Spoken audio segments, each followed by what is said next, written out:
और इसके अंदर हम आज कराएंगे एग्जाम्पल नंबर 3.10। देखो जैसे कि ना हमने ना प्राइम कॉस्ट करवाई थी ना कि भाई प्राइम कॉस्ट क्या होती है। प्राइम कॉस्ट का मतलब क्या होता था? प्राइम कॉस्ट का मतलब होता था direct material plus direct labour plus direct expenses. ये हमारी प्राइम कॉस्ट होती थी। तो यहाँ पर भी क्वेश्चन ने बस क्या दे रखा है आपको, प्राइम कॉस्ट दे रखी है। मान के चलो कि क्वेश्चन ना मतलब हम जानते हैं कि मटेरियल का मतलब तो रॉ मटेरियल हो गया आपका, और एक्सपेंस जैसे कि वेजेस हो गए, ठीक है। और डायरेक्ट लेबर का मतलब क्या हो गया, जो आप अर्निंग निकालते हो, जो ये चैप्टर है आपका डायरेक्ट लेबर, इसकी जो अर्निंग होती है वही तो ये डायरेक्ट लेबर है, ठीक है ना। मान के चलो कि आपको ना रॉ मटेरियल दे रखा है जैसे कि 200 रुपये का, और आपकी डायरेक्ट अर्निंग जो डायरेक्ट लेबर जो है वो निकल के आया है 50 रुपये का, और एक्सपेंसेस है आपके पास 10 रुपये के, तो टोटल प्राइम कॉस्ट आपकी क्या हो जाएगी, इतनी हो जाएगी। तो ऐसे ही क्वेश्चन में क्या दे रखा है, इसमें टोटल प्राइम कॉस्ट दे रखी है। तो टोटल प्राइम कॉस्ट दे रखी है तो हमें क्या करना पड़ेगा, पहले डायरेक्ट लेबर निकालना पड़ेगा, डायरेक्ट मटेरियल निकालना पड़ेगा, और डायरेक्ट एक्सपेंसेस निकालने पड़ेंगे, ठीक है। देखो एक बार क्वेश्चन को पढ़ते हैं। क्वेश्चन कह रहा है आपसे, in a factory bonus to workman is paid according to Rowan system. Rowan system के अकॉर्डिंग पे किया जा रहा है। तो रोबन सिस्टम था क्या हमारा, तो भाई रोबन ये कहता था आपसे कि जो बेसिक है उसमें जो बोनस मिलेगा वो कुछ इस तरीके मिलेगा। बेसिक तो होता है भाई आपका actual are into rate per hour, और जो बोनस मिलेगा वो क्या मिलेगा, टाइम सेव का, time saved upon standard time का रेशियो के बराबर, और मल्टीप्लाई बाय बेसिक। बेसिक क्या था आपका, actual are into rate per are. यानी कि आपको रोमन सिस्टम को निकालने के लिए एक तो एक्चुअल आर चाहिए, रेट पर आवर चाहिए, और टाइम सेव आप निकाल लोगे कैसे कि भाई स्टैंडर्ड टाइम में से एक्चुअल टाइम को माइनस करके टाइम सेव आ जाएगा। तो यहाँ पर क्वेश्चन में दे रखा है कि भाई रोमन सिस्टम से चलना है आपको। The standard time of for a job is 80 hours. Standard time आपको दे रखा है कितना, 80 आवर्स। स्टैंडर्ड टाइम 80 आवर्स दे रखा है। And the hourly rate of wages is 2 rupees. यानी कि रेट पर आवर कितना दे रखा है आपको, 2 रुपये। रेट पर आवर दे रखा है आपको 2 रुपये। आगे कह रहा है कि the prime cost of a job perform by one worker is ₹350। भाई प्राइम कॉस्ट एक वर्कर के द्वारा कितनी है, 350। मतलब एक वर्कर काम करता है और उससे प्राइम कॉस्ट कितनी निकल के आती है, 350। मतलब अगर कोई वर्कर किसी चीज़ को बनाता है तो उसमें कितना मटेरियल यूज़ करता है, ठीक है, और प्लस उसकी अर्निंग और प्लस उसके एक्सपेंसेस, तीनों को जोड़कर उसका खर्चा कितना बैठता है, 350 रुपये। एंड दैट बाय अनदर 337.5, 337.50 दूसरे का। यानी कि 2 वर्कर हैं यहाँ पर। एक वर्कर 350 रुपये लगाता है प्राइम कॉस्ट में, और दूसरा कितना लगाता है, 300 रुपये 37 पैसे 50 पैसे 37 रुपये 50 पैसे। The cost of material in each case is 200। और जो मटेरियल का यूज़ करते हैं वो कितना करते हैं, 200। यानी कि बात ऐसी है, वो मटेरियल तो लगाते हैं 200 रुपये का। डायरेक्ट मटेरियल कितना लग रहा है हमारा, डायरेक्ट मटेरियल तो लग रहा है 200 रुपये का, मगर एक वर्कर है, वर्कर ए, वो जब काम करता है तो उसकी प्राइम कॉस्ट निकल के आती है 350 रुपये। और जो दूसरा वर्कर है, वर्कर बी, वो जब काम करता है तो उसकी प्राइम कॉस्ट निकल के आती है 337.50। यानी कि इसकी ज़्यादा आ रही है और इसकी कम आ रही है, नॉर्मल बात है। क्वेश्चन में क्या मांग रहा है हमसे, क्वेश्चन कह रहा है कि calculate the amount of time taken by the first worker to complete the job. भाई फर्स्ट वर्कर की कह रहा है, हम दोनों की निकाल देंगे, ठीक है ना।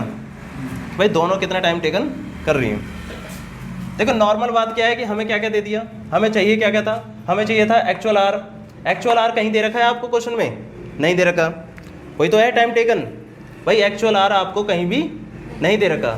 रेट पर आर दे रखा है, रेट पर आर दे रखा है 2 रुपये। स्टैंडर्ड टाइम दे रखा है, टाइम सेव्ड निकालना पड़ेगा कैसे, standard time minus actual time, और ये तो चीज़ हमें दे रखी है।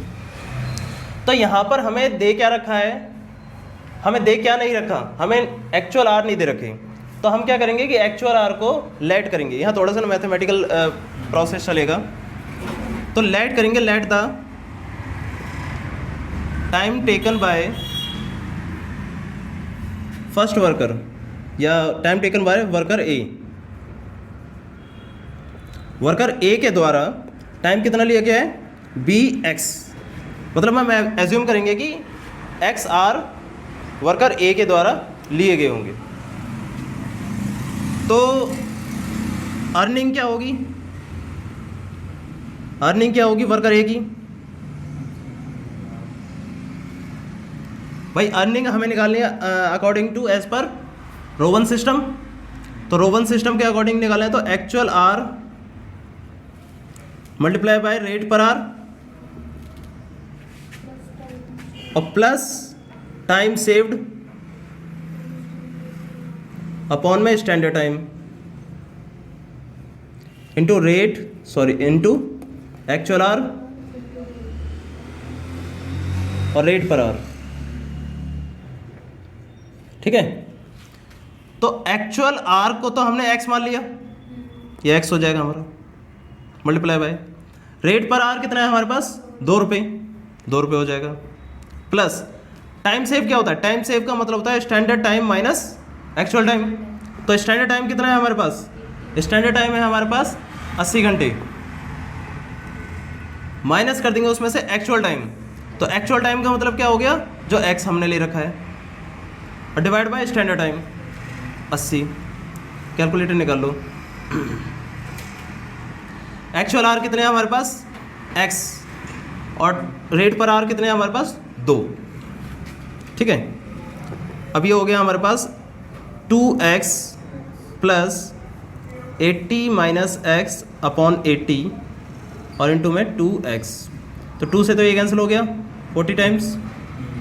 ठीक है, तो 2x प्लस 80 माइनस, या मल्टीप्लाई कर सकते हो आप x से, ठीक है ना, x से मल्टीप्लाई कर दोगे तो क्या हो जाएगा 80x और माइनस का x स्क्वायर अपॉन में 40। ये होगी फर्स्ट इक्वेशन। मतलब ये जो है अर्निंग है किसकी, वर्कर ए की। वर्कर ए की टोटल अर्निंग कितनी आ गई हमारे पास, इतनी। बट हमें वर्कर ए की क्या दे रखी है, प्राइम कॉस्ट। और प्राइम कॉस्ट का मतलब हम जानते हैं, प्राइम कॉस्ट का मतलब क्या होता है भाई, हमें लेबर के साथ साथ मटेरियल भी चाहिए, और मटेरियल हमें पता है कितना लग रहा है, डायरेक्ट मटेरियल लग रहा है 200 रुपये, और प्लस एक्सपेंसेस कितने लग रहे हैं। एक्सपेंसेस के बारे में कुछ नहीं दे रखा तो छोड़ देंगे कि भाई वो लग ही नहीं रहे, ठीक है ना, इतना उतरा फटाफट से। अब हमारे पास वर्कर ए की प्राइम कॉस्ट कितनी थी, प्राइम कॉस्ट थी वर्कर ए की, ये थी हमारे पास 350। और प्राइम कॉस्ट का मतलब होता है डायरेक्ट मटेरियल, डायरेक्ट लेबर और डायरेक्ट एक्सपेंसेस, जो कि दे रखे हैं 350। डायरेक्ट मटेरियल कितना दे रखा है आपको, क्वेश्चन के अंदर गिवन है 200 रुपये, यानी कि 200 रुपये मटेरियल के लगते लगते हैं। डायरेक्ट लेबर जो अभी अभी हमने निकाला, ठीक है, क्या निकाला है बताना,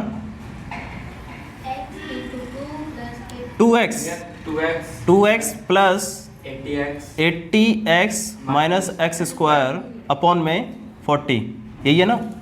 और एक्सपेंस हमारे पास कुछ है नहीं, तो 350। ठीक है, अब कैलकुलेशन करनी है हमें, मैथमेटिकल कैलकुलेशन चल रही है और कुछ नहीं चल रही।